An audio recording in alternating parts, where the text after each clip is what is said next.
Boa noite, igreja. Como vocês estão? Tudo bem?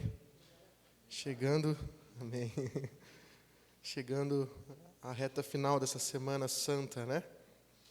Onde nós estivemos aí crescendo nas palavras de Cristo, em sua mensagem de salvação, e vendo como as suas marcas têm mudado a história, mudou, né? E tem mudado a história não só do mundo e da humanidade, mas também a da minha e da sua vida. E eu convido você a fechar os olhos nesse momento, para nós falarmos com Deus. Pai querido, mais uma vez, dando continuidade, Senhor, a Tua palavra será aberta nesse momento. Que toda boca se cale, Pai, diante da Tua presença.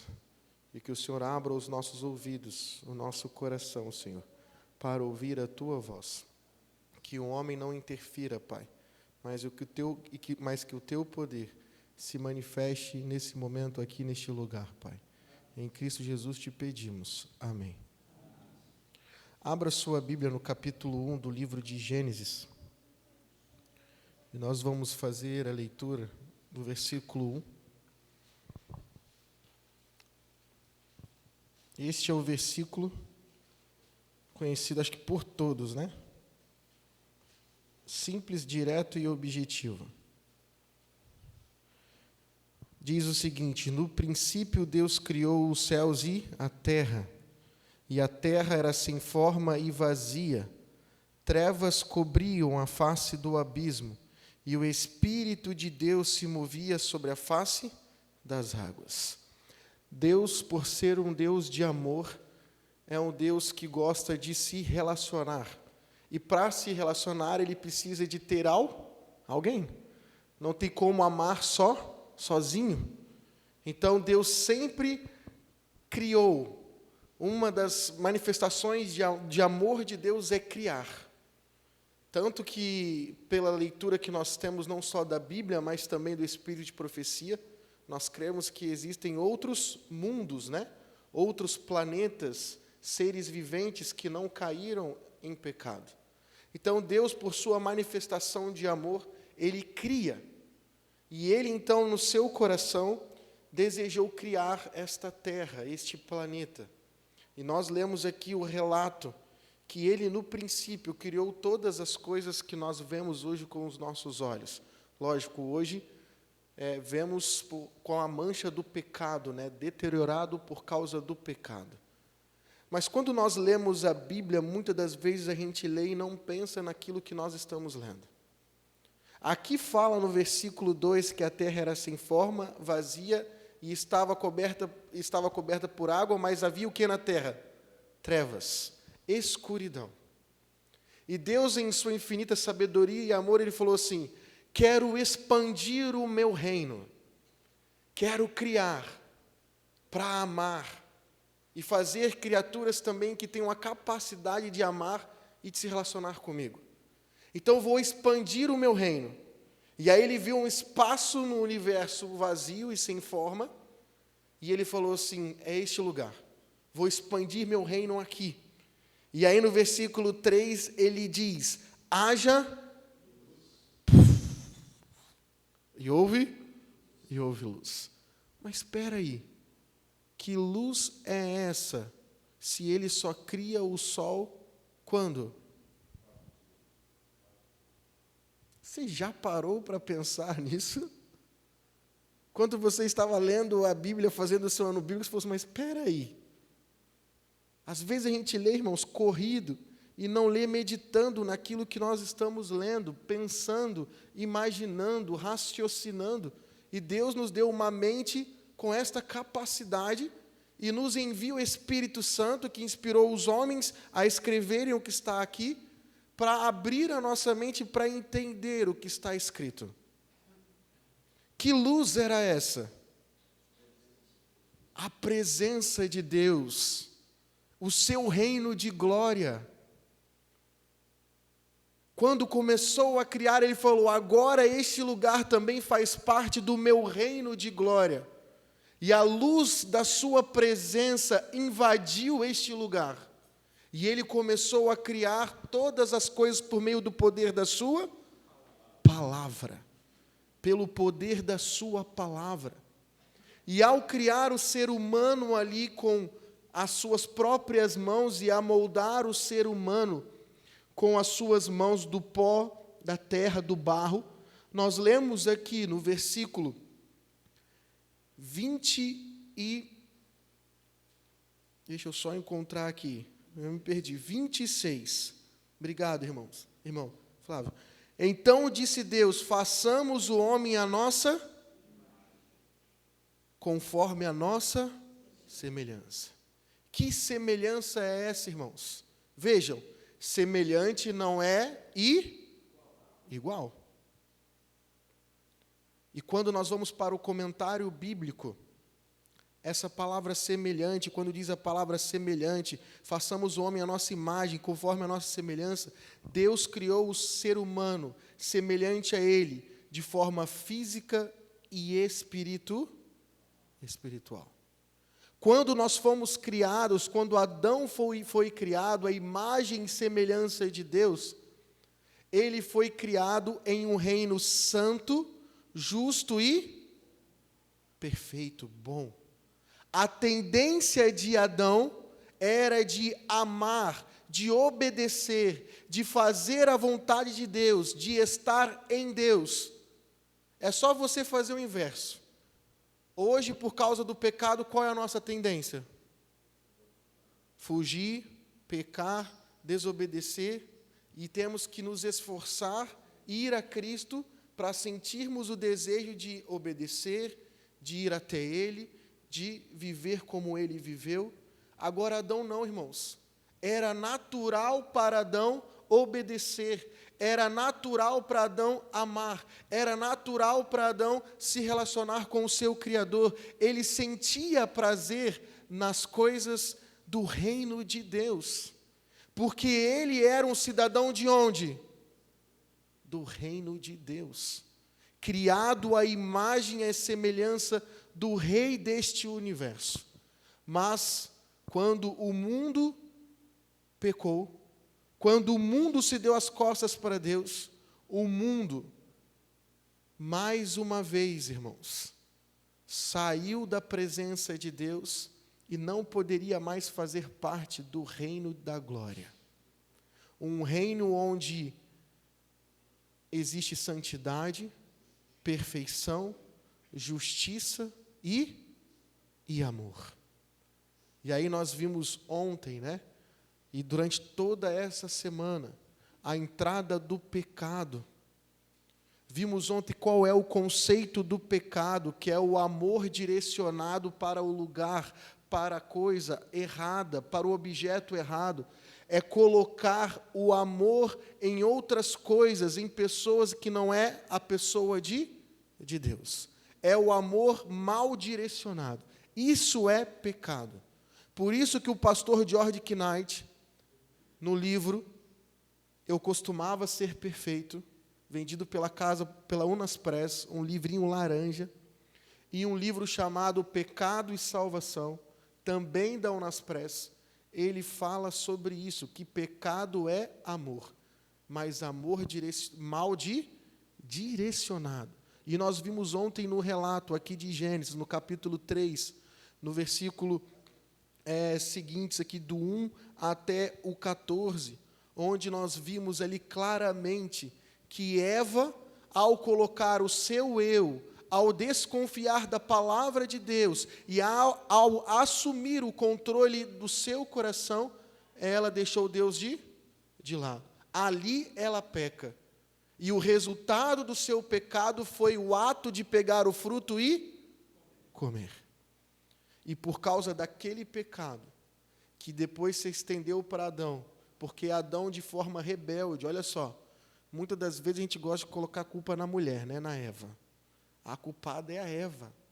Eva foi mas o homem, irmãos, o homem não foi enganado. Deliberadamente, de forma rebelde, falou, eu prefiro Eva do que a Deus. Eu prefiro a minha esposa do que a Deus. Amor mal direcionado. E por causa da escolha de Adão, os efeitos deste pecado se estendeu até nós, infelizmente, irmãos. E agora nós nascemos não à imagem e semelhança de Deus, que é justo, perfeito e santo e amor. Agora a gente nasce à imagem e semelhança de Adão, pecador, profano, injusto, pecador e inimigo de Deus. Quando o pecado entra, irmãos, nesta terra, nós naturalmente somos afastados do reino da glória, porque era impossível para o ser humano viver diante de um Deus justo, santo, perfeito e amor, sendo carnal, imperfeito, injusto e inimigo dele. Se nós nos aproximássemos de Deus dessa forma, sabe o que aconteceria? Este mundo, este universo, e nós seríamos exterminados. Viraríamos nem pó, sumiríamos do mapa, como a gente diz, como se nós nunca tivéssemos existido. Isso é morte eterna, irmãos. A morte que nós vivemos hoje aí, que você sabe que a pessoa está lá, enterrada, em tal lugar, essa morte aí não é a morte do salário do pecado, irmãos. A morte do pecado é a morte eterna. E aqueles que estiverem tão conectados com o pecado, quando Cristo voltar, serão exterminados com a presença do reino dele, com a glória dele, e vão sumir como se nunca tivessem existido, como se nunca tivessem feito parte da história.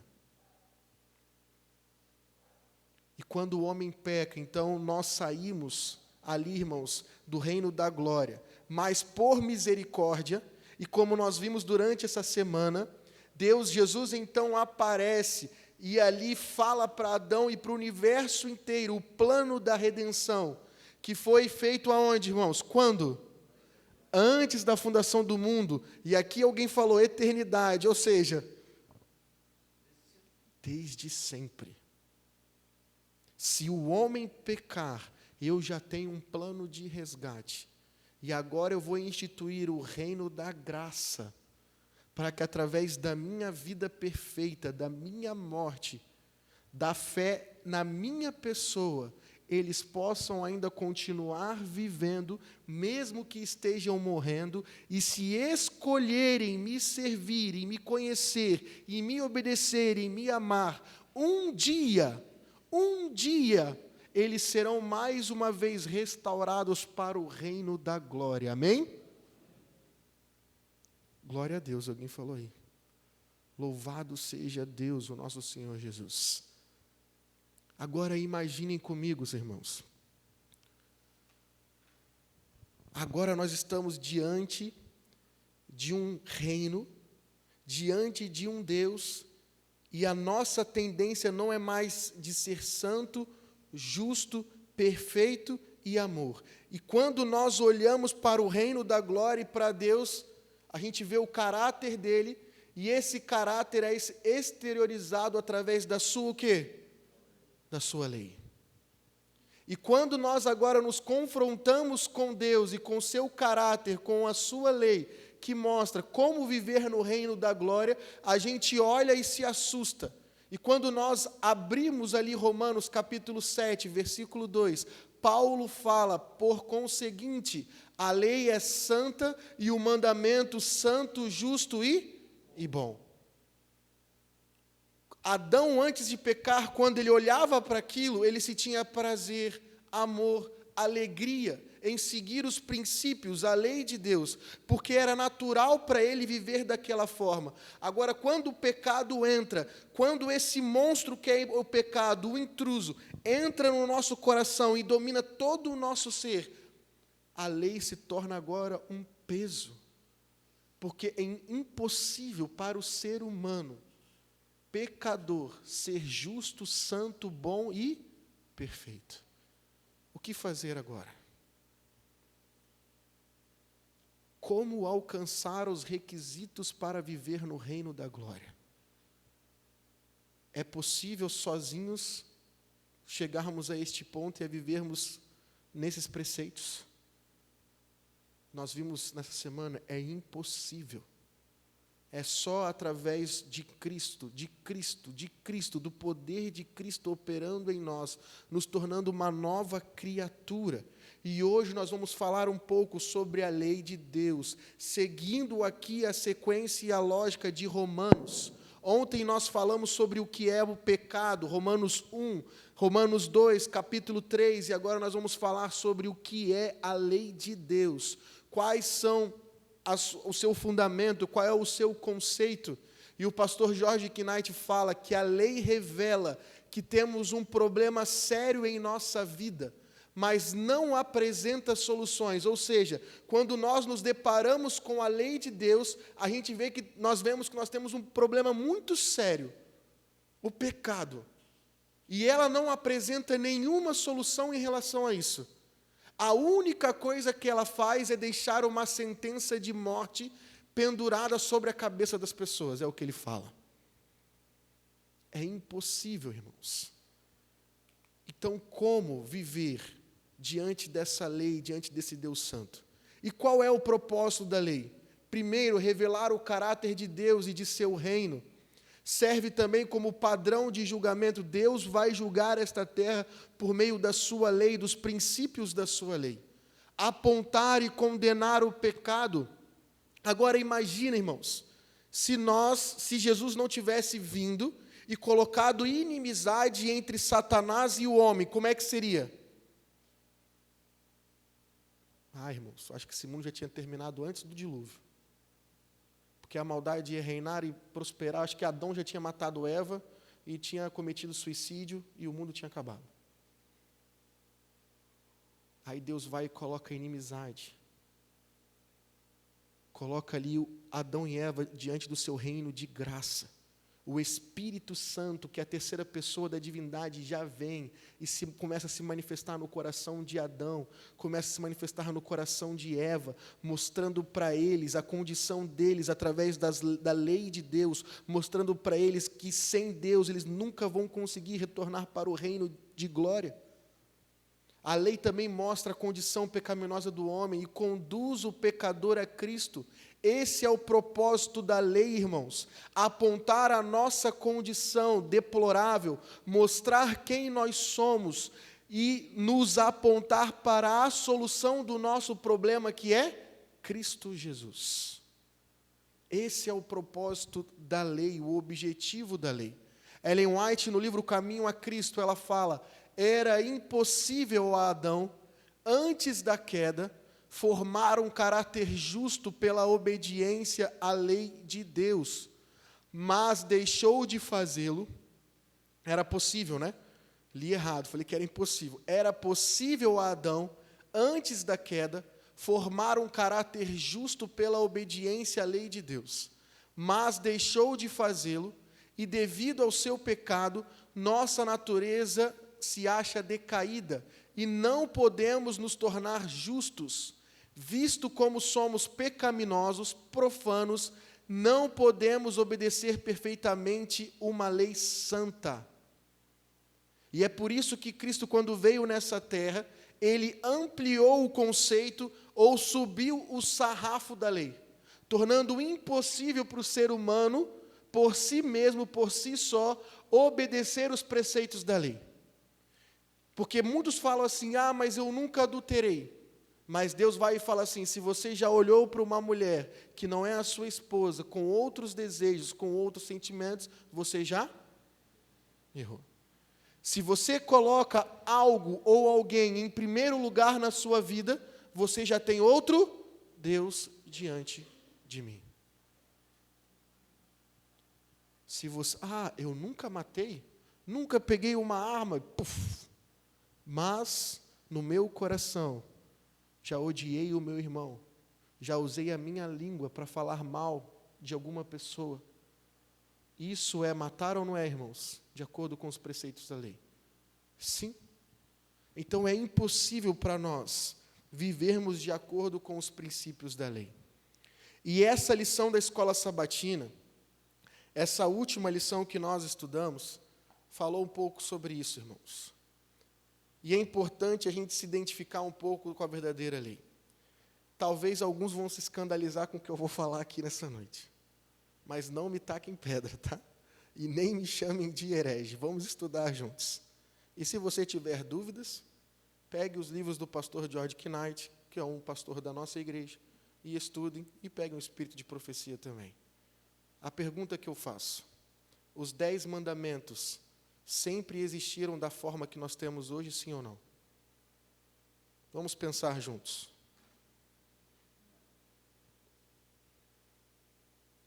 Vamos imaginar, irmãos, como é o reino de Deus.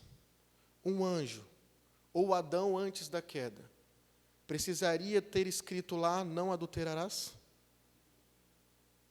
Porque a tendência dele já era o quê? De amar a sua. Ele não precisava se esforçar para amar a sua esposa, irmãos.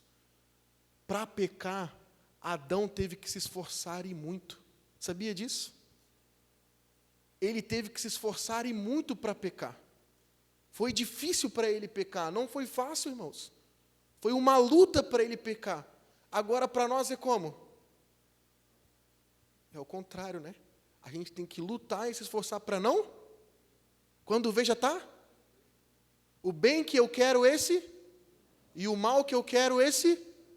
Já dizia Paulo. Paulo escreveu. Paulo. Se Paulo escreveu isso, imagina o Gustavo. Misericórdia, irmãos. Por exemplo, tinha que ter lá para os anjos escrito: não terás outros deuses diante de mim? Então, irmãos, a lei de Deus, da maneira como nós vemos hoje, que é os 10 mandamentos, não são a verdadeira lei, entre aspas. E Deus falou isso, que a lei de Deus se resume em 2 coisas. Em quê? Amar a Deus acima de todas as coisas e ao próximo como? A ti mesmo. Quando o homem, Deus cria o homem à sua imagem e semelhança, Ele já incutou no seu coração um amor a Deus acima de todas as coisas e ao próximo como a? Por naturalmente ele já amava a Deus e por amar a Deus, os seus atos com Deus e para com o próximo já eram atos de amor. Ellen White fala o seguinte: após o pecado, a queda de Adão, coisa alguma foi tirada da lei de Deus. Oh, mas como assim, Gustavo? Os princípios dos 10 mandamentos existiam antes da? Os princípios, irmãos, existiam antes da queda. Amor a Deus acima de todas as coisas e ao próximo como a ti mesmo. E eram de caráter apropriado à condição de uma santa ordem de seres. E depois da queda, os princípios desses preceitos não foram mudados, mas foram dados preceitos adicionais que viessem ao encontro do ser humano em seu estado decaído. Então agora, depois do pecado, alguém tinha que dizer para Adão assim, ó: se você colocar Eva no primeiro lugar no seu coração, você está tendo outro Deus diante de... Então, Adão, isso é pecado. O que você está fazendo, Adão, é pecado. Isso é a inimizade que Deus começou a colocar no ser humano. Olha, Caim e Abel, vocês precisam honrar os teus? O teu pai e a tua mãe. Porque se vocês desonrarem eles, vocês não vão viver muito nesta terra. Eles são os meus representantes aqui. Ah, Senhor, isso é pecado. Olha, Adão, se você olhar para outra mulher e desejar outra mulher que não seja Eva, você está adulterando? Você não está amando a sua? E isso, Adão, é o quê? Pecado. Os princípios não mudam, mas foram adaptados à condição de pecaminosidade do ser humano, irmãos. Olha, Adão, lembra que depois que eu te criei, eu separei um tempo no espaço para estar com você, para você deixar todos os afazeres do jardim para trás e descansar e ficar a sós comigo. Lembra, Adão? Que dia que foi esse, Adão? O 7º dia. Lembra-se do dia de sábado, Adão. Lembra-te de estar comigo, pelo menos uma vez na semana, só eu e você. E como é que a gente faz, irmãos? Chega em casa, faltando 10 minutos para o pôr do sol correndo. Nem tomar banho direito. Já sai gritando com as crianças e com a mulher, corre porque está na hora do pôr do sol. E quando faz isso? E quando faz? Desde pequeno, irmãos, eu fui criado, minha mãe sempre falando, filho, nós precisamos estar antes do pôr do sol, já de banho tomado, sentado, esperando, porque os anjos vão passar aqui em casa. E quando eu era pequeno, irmãos, eu ficava sentado lá, olhando para o céu, eu morava numa fazenda, ficava olhando para o céu, assim, da janela, e ficava, está vindo, está vindo. E quando dava a hora, eu falava assim, uau, eles passaram aqui em casa. E às vezes a gente hoje, irmãos, por causa da correria do dia, faz o pôr do sol de qualquer jeito. Sabe quando você está fazendo um suco no liquidificador e você desliga o liquidificador, fica o que ainda? É assim que a gente faz. Vai na correria da semana e quando chega no sábado, bem pertinho, desliga. Aí fica o sábado como? Entra no sábado assim, ó. Não separamos já a roupa para o sábado. Deixa lá a roupa organizada, o sapato engraxado, a roupa passada, a comida já feita. Não nos sentamos com a nossa família para cantar e adorar a Deus. Aí entra no sábado, já acorda tarde, porque você pensa assim, sábado é dia de dormir até mais tarde, vai e dorme. Aí quando vê, bora, vai todo mundo correndo, tão atrasado para a escola sabatina, coloca a roupa, vai aqui, dá comida para o filho, pega lá. Aí quando chega na igreja, senta e faz...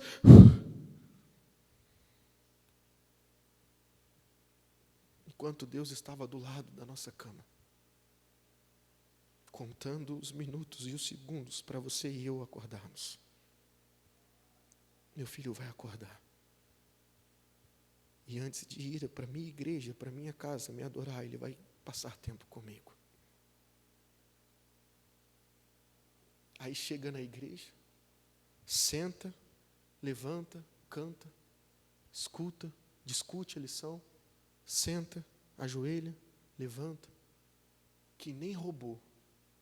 Um monte de zumbi, levanta, senta, ajoelha, e se perguntar qual foi o primeiro hino que cantou na escola sabatina, se chegou na escola sabatina, não lembro. Aí se pergunta até para a pessoa que orou, o que você orou? Não lembro. Aí chega em casa, enche o bucho de comida, e faz o quê depois? Não é errado dormir, irmãos, no sábado. Não estou falando isso. Pode dormir. Aí vai e dorme. Aí depois, quando você levanta, quando não tem nenhum evento da igreja, ou quando tem, você não dorme, aí vem, aí taca ali palestra, taca ali treinamento, aí taca ali serviço, aí tem comissão quando tem no sábado. Aí o sábado passou, quando está chegando no pôr do sol, fica assim, ó, que horas que vai dar? Engraçado, né? Para chegar o sábado, ninguém fica assim, ó. Mas quando é para o sábado terminar, fica todo mundo, que horas que vai dar o pôr do sol? E aí a gente passou o sábado inteiro e não passou na presença de quem? Adão, Gustavo, lembra-te do dia de sábado para santificar. Filho, olha para mim. Mesmo indo na igreja, você não está honrando o meu dia, você está pecando.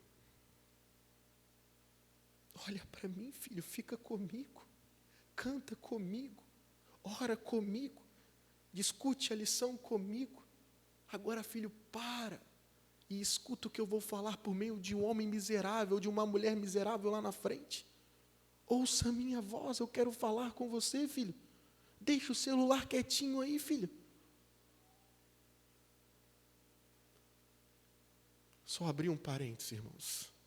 A lei de Deus existiu antes de ter sido criado o homem. Adaptava-se às condições dos seres santos. Mesmo os anjos eram por ela governados. Depois da queda não foram alterados os princípios da justiça. Irmãos, a base do governo de Deus é amor e justiça. E foi isso que Satanás quis questionar. Deus não pode ser justo e nem amor ao mesmo tempo.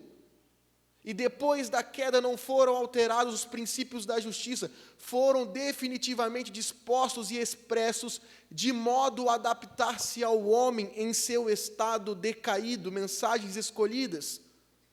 O amor não pratica o mal, disse Paulo, contra o próximo, de sorte que o cumprimento da lei é o quê, irmãos? O que está escrito ali? Então, assim como o pecado é o amor mal direcionado, a lei também é o quê, irmãos? Amor. A lei é o amor, direcionado para o lugar certo. Amor a Deus acima de todas as coisas, e por amar a Deus, eu vou obedecer às suas leis. Eu não vou ter outros deuses diante de mim, eu não vou fazer imagens de esculturas, eu não vou profanar o nome de Deus, eu vou guardar o sábado como se deve, eu vou honrar o meu pai e a minha mãe, eu não vou matar, eu não vou adulterar, eu não vou furtar, eu não vou cobiçar, eu não vou dizer falso testemunho com o meu próximo, porque eu amo a Deus e porque eu o amo. Eu vou obedecer às suas leis e vou amar também aqueles que Ele criou. Isso é lei. Amor. Amor. E como obedecer esta lei, irmãos? Do jeito que eu estou, como obedecer esta lei?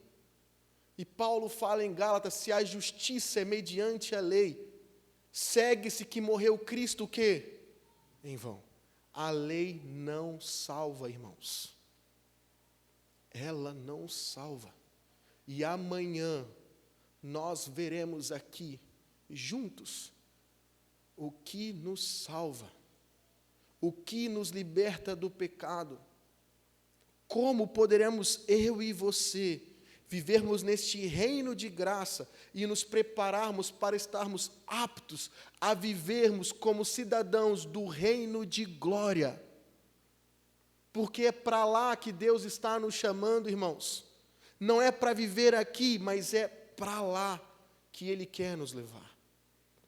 Pela fé, ele, o pecador que tem desobedecido e ofendido tão grandemente a Deus, pode apresentar a Deus os méritos de Cristo, e foi o que Cristo fez lá com Adão. Porque, irmãos, se Adão se apresentasse diante de Deus, nu como ele estava, ele seria consumido. Então Cristo foi e pediu para que ele, pela fé, na morte do Cordeiro, pela fé, cresce que um dia que o Cordeiro que tira o pecado do mundo viria e morreria no lugar dele e comunicaria, declararia Adão como justo, santo e perfeito diante de Deus. Por isso que quando Cristo voltar nas nuvens do céu, irmãos, aqueles que não tiverem o eu escondido em Cristo, aqueles que não refletirem o caráter de Cristo em perfeição bíblica, não receberão Ele como Rei dos reis e Senhor dos senhores. Porque quando Deus olhar para eles, vão dizer assim: opa, é o Gustavo? Filho, não dá. Opa, eu vejo Cristo em você, Gustavo. Estou vendo o meu filho. É o meu filho que está em você, Gustavo. Venha, eu te conheço. Venha, você já está pronto para viver no meu reino de glória.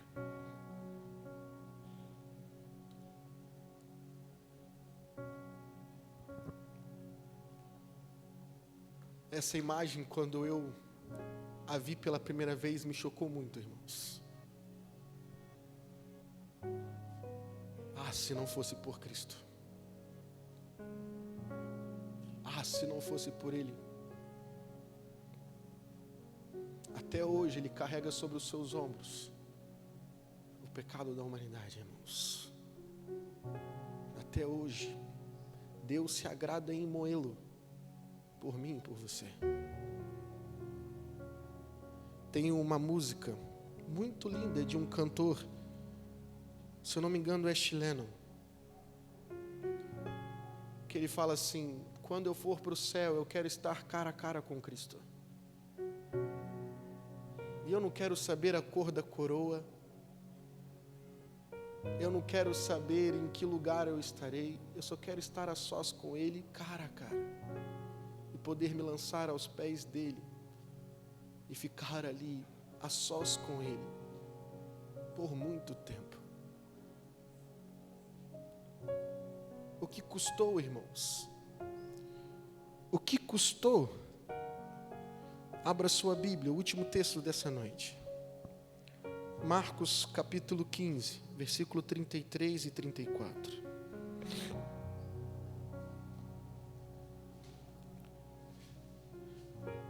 Naquele dia que era a Páscoa,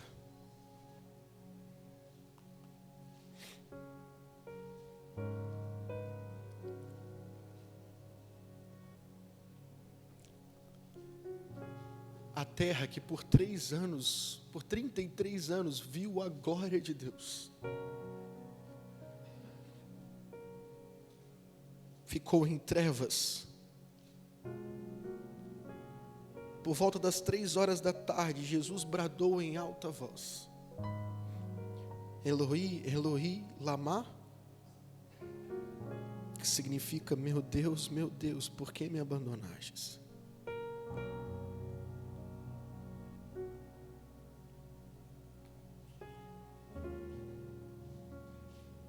Um ser que viveu eternamente um com Deus, por amor a mim e a você, por um instante,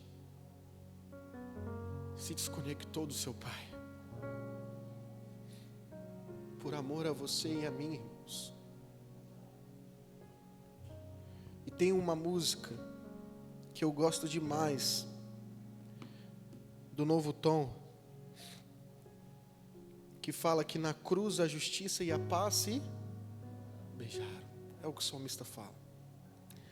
Na cruz a justiça e o amor de Deus, irmãos, se encontraram. Ali a justiça foi aplicada porque alguém morreu, mas também foi demonstrado um amor tão grande porque Ele decidiu morrer no lugar do pecador. Na cruz ele fala que a música o bem e o mal se encontraram. A cruz é o centro da história. Ela é vergonha, mas é glória. A cruz é morte, mas é vida. Ali Jesus pagou o preço dos meus pecados. E na cruz ficou exposto a todo o universo o que há de mais pior no homem e o que há de mais melhor de Deus, que é amor. Qual vai ser a sua e a minha decisão, irmãos? É para hoje. Quem pode dizer o que vai acontecer daqui a 1 minuto na sua vida? Ninguém, irmãos. Nossa vida é um sopro, então a nossa decisão tem que ser agora. E eu vou convidar o nosso amigo a cantar nesse momento.